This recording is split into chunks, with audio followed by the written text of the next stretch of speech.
Assalamualaikum warahmatullahi wabarakatuh.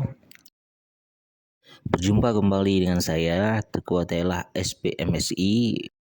Baik, apa kabar semuanya? Hari ini kita berjumpa kembali dalam mata kuliah Etika Bisnis, pertemuan ke-8, yaitu Etika dalam Pencernaan Gender di Dunia Bisnis. Mengapa etika gender penting dalam bisnis? Karena yang pertama adalah pondasi keadilan dan etika. Penyetaraan gender bukan hanya tentang keadilan sosial, tetapi juga merupakan pilar etika bisnis yang esensial untuk lingkungan kerja yang harmonis. Kemudian yang kedua, kenapa etika gender itu penting? Produktivitas dan inovasi akan meningkat dengan adanya etika gender. Lingkungan kerja yang adil dan inklusif secara gender terbukti meningkatkan produktivitas, mendorong inovasi, dan menciptakan solusi bisnis yang lebih beragam. Kemudian, profitabilitas lebih tinggi. Perusahaan dengan keberagaman gender pada tingkat eksekutif 25% lebih mungkin mencapai profit di atas rata-rata pasar. Ini bukan hanya moral tetapi juga strategis.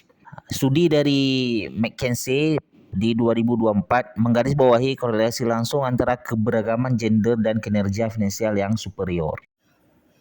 Definisi penyetaraan gender dalam bisnis. Penyetaraan gender dalam konteks bisnis adalah yang pertama perlakuan hak dan kesempatan yang setara untuk semua individu tanpa memandang gender. Kemudian upaya proaktif untuk melawan bias, stereotip dan diskriminasi gender, baik yang terang-terangan maupun yang tersembunyi. Mencakup kesetaraan gaji, peluang promosi yang adil, serta lingkungan kerja yang bebas dari segala bentuk pelecehan. Etika dalam praktik bisnis, studi kasus, Google pelatihan anti bias. Google menerapkan pelatihan kesetaraan gender ekstensif untuk menghilangkan bias dalam proses rekrutmen dan evaluasi karyawan. Kemudian di perusahaan kita sebut dengan perusahaan X, cuti ayah itu setara dengan cuti ibu. Kemudian dampak nyata dan positif. Kebijakan ini menghasilkan penurunan tingkat turnover hingga 30% dan peningkatan signifikan dalam kepuasan kerja karyawan baik pria maupun wanita. Studi kasus ini menunjukkan bagaimana kebijakan etis tidak hanya mendukung kesetaraan tapi juga memberikan keuntungan bisnis yang konkret. Kita lihat hambatan etis dalam penyetaraan gender.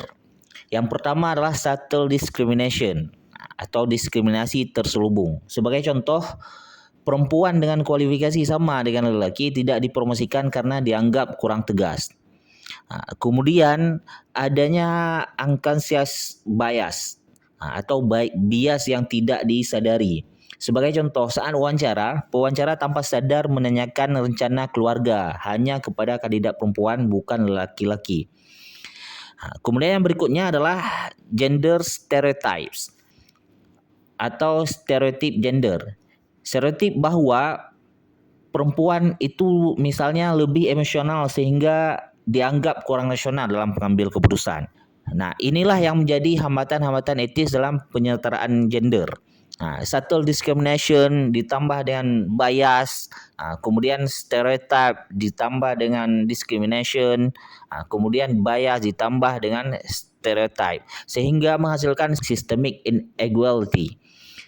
Nah, systemic inequality ini adalah hambatan gender yang muncul karena struktur organisasi dan sistem yang tidak inklusif.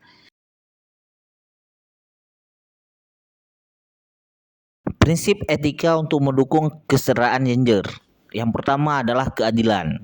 Di mana memastikan perlakuan yang adil dan merata bagi semua tanpa diskriminasi berdasarkan gender. Kemudian yang kedua adalah pemberdayaan, memberikan dukungan dan kesempatan bagi semua gender untuk mencapai potensi penuh mereka di dalam karir. Kemudian yang berikutnya adalah transparansi, yaitu menerapkan kebijakan dan proses yang jelas, terbuka dan dapat dipertanggungjawabkan untuk menghindari bias.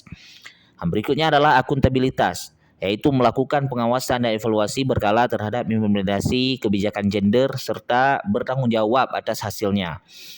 Yang terakhir adalah rasa hormat, di mana menciptakan budaya yang menghargai setiap individu dan menolak segala bentuk pelecehan atau intimidasi.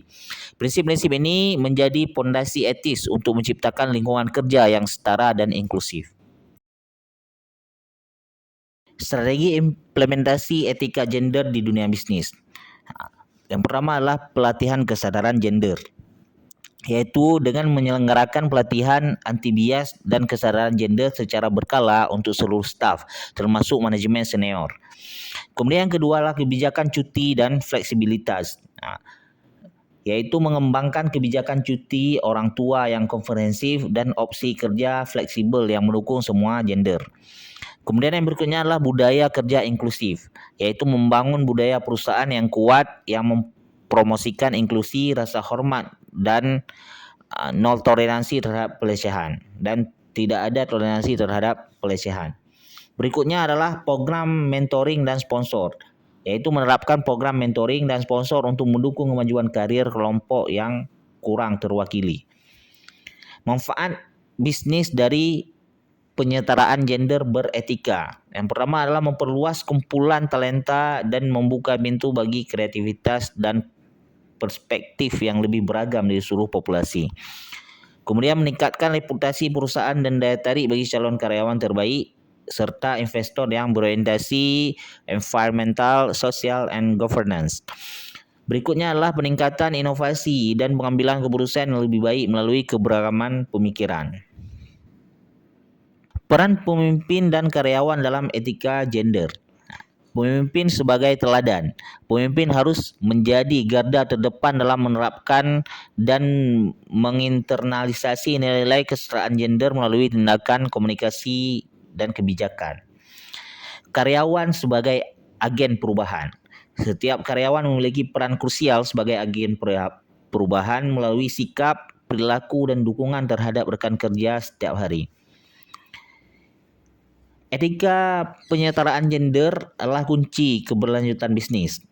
Bukan kewajiban tapi sebagai fondasi. Penyetaraan gender telah berevolusi dari sekadar kewajiban sosial menjadi fondasi etika bisnis modern yang tak terpisahkan. Kemudian lingkungan kerja ideal. Dengan etika yang kuat, bisnis dapat secara aktif menciptakan lingkungan kerja yang adil, produktif, dan inovatif untuk semua individu. Masa depan yang lebih baik. Mari bersama wujudkan dunia bisnis yang setara dan beretika demi masa depan yang lebih baik, sejahtera, dan berkelanjutan bagi semua. Komitmen terhadap etika gender adalah investasi jangka panjang untuk kesuksesan dan relevansi bisnis di era modern. Demikian materi kita untuk hari ini. Adik-adik jika ada yang kurang paham bisa ditanyakan di tempat diskusi kita. Sekian. Assalamualaikum warahmatullahi wabarakatuh.